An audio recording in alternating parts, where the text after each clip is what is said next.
بتا الزامی دلیل پہ ایک مثال دوں، آپ بہت خوش ہوں گے، اور میں سمجھتا ہوں کہ مفتی صاحب کی روح خوش ہوگی۔ مفتی اشرف القادری صاحب، میں نے خود ان کا بیان سنا، اور یہ ہیڈ مرالہ پوری شریف، وہاں آپ نے خطاب فرمایا اور کمال خطاب تھا ان کا، اور آپ بات کر رہے تھے شرک پہ کہ شرک کیا ہے۔ میں آسان کر کے بات کو کمپلیٹ کرنے لگا ہوں، بتانے لگا ہوں۔ یہ نہیں ہے علامہ صاحب جیسے کہہ رہے ہیں یہاں بڑے رگڑے لگتے ہیں، ایسے نہیں ہے وہ وارث سے انبیاء بن گیا، ایسے نہیں خدا کی کتاب کا وارث بن گیا، ایسے نہیں کہ قیامت کے دن ہر ایک کے لیے عدد ہوگا، حاجی کے لیے عدد ہوگا، حافظ کے لیے عدد ہوگا، لیکن جب عالم کی ذات آئے گی تو اس کے لیے عدد نہیں رکھا ہوگا۔ مالک فرمائے گا ٹھہر جا، ساری زندگی میرے محبوب کی وفا کرتا رہا اور ساری زندگی حق بیان کرتا رہا، حق پہ ڈٹا رہا، تیر تجھے آتے رہے، اپنے بھی تیرے دشمن ہو گئے، بیگانے پہلے تیرے دشمن تھے، تو نے کسی کی پرواہ نہیں کی، حق بیان کرتا رہا ہے۔ آج ایسے نہیں جانے دیں گے، آپ چلا جا، عالم ٹھہر جا، تو ایسے نہیں جائے گا، آج تیری شان ہم دکھائیں گے۔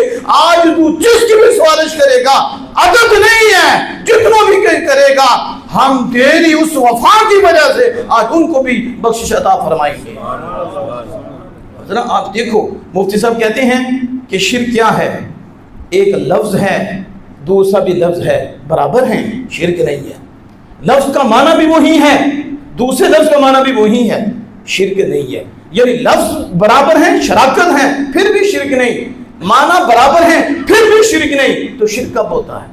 اللہ بھی سمیع ہے، بندہ بھی سمیع ہے، لفظ ایک ہی ہیں، شرک ہو گیا؟ نہیں ہوا۔ اس سے کہتے ہیں لفظی شراکت۔ معنی کیا ہے؟ وہ بھی سنتا ہے، آپ بھی سنتے ہیں، آپ بھی سمیع ہیں، معنی بھی ایک ہے، تو کیا اب معنوی شراکت ہوئی، اب شرک ہے؟ کہ اب بھی شرک نہیں۔ کہ شرک کب ہوگا؟ کہ شرک تب ہوگا جب اس درجے میں مانے جس درجے میں رب سمیع ہے، یہ ہے شرک۔ تو شرک درجے میں ہوتا ہے، شرک گریج میں ہوتا ہے، جیسے وہ سمیع ہے ایسے مخلوق کو سمیع مانے اسی وقت مشرک ہو جائے گا۔ مناظرہ ہو رہا تھا، لیکن آپ کو پتہ ہے جو آگے بیٹھے ہوتے ہیں، اللہ پاک بچائے، جو نفس پرست ہوتے ہیں، خواہش پرست ہوتے ہیں، جن کے شہوت غالب ہوتی ہے اور جن کے اوپر شیطانیت غالب ہوتی ہے، وہ داؤ اور چکر چلاتے ہیں، تو وہ ایسی باتیں کرتے ہیں، انکار کرتے ہیں۔ تو پھر مفتی صاحب نے جب یہ دلیل دی اس کو نہ مانے، تو پھر انہوں نے ایک عقلی دلیل دی۔ آپ نے کہا بتاؤ سورج کتنے ہیں؟ کہا ایک۔ تو خدا ایک، وہ واحد اور سورج واحد، لفظ بھی برابر، معنی بھی برابر، شرک ہوا؟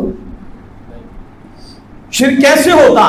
جب مانتا کہ جس طرح رب ایک ہے اسی طرح سورج بھی ایک ہے، پھر شرک ہو۔ لیکن ڈیٹ ہوتے ہیں وہ نہ مانے، تو مفتی صاحب نے پتہ کیا کیا؟ اب ہے اگلی بات، اب میں بتا تیرے باپ کتنے ہیں؟ آج علماء کے خلاف بولتے ہو، تمہارے ایمانوں کو علماء نے بچایا ہوا ہے۔ تب بتا تیرے باپ کتنے ہیں؟ اگر کہے دو ہوتا حرامی، اگر کہ ایک ہوتا ہے مشرک، جائے گا کہاں؟ کہ اب تو تجھے ماننا ہی پڑے گا، دو بار مانے تو لوگ جھوٹے مانے کہ حرامی ہے، ایک مانے تو اپنی دلیل سے مشرک ہوتا ہے، اسی کا جوتا اسی کے سر پہ مار دیا۔ اسے مفتی کہتے ہیں، اسے مناظر کہتے ہیں۔ سمجھ آئیے کہ نہیں آپ کو؟ اب کیا مجازی عقلی آپ کو ہم بتائیں اور حقیقت ہم آپ کو بتائیں، پیچھے میں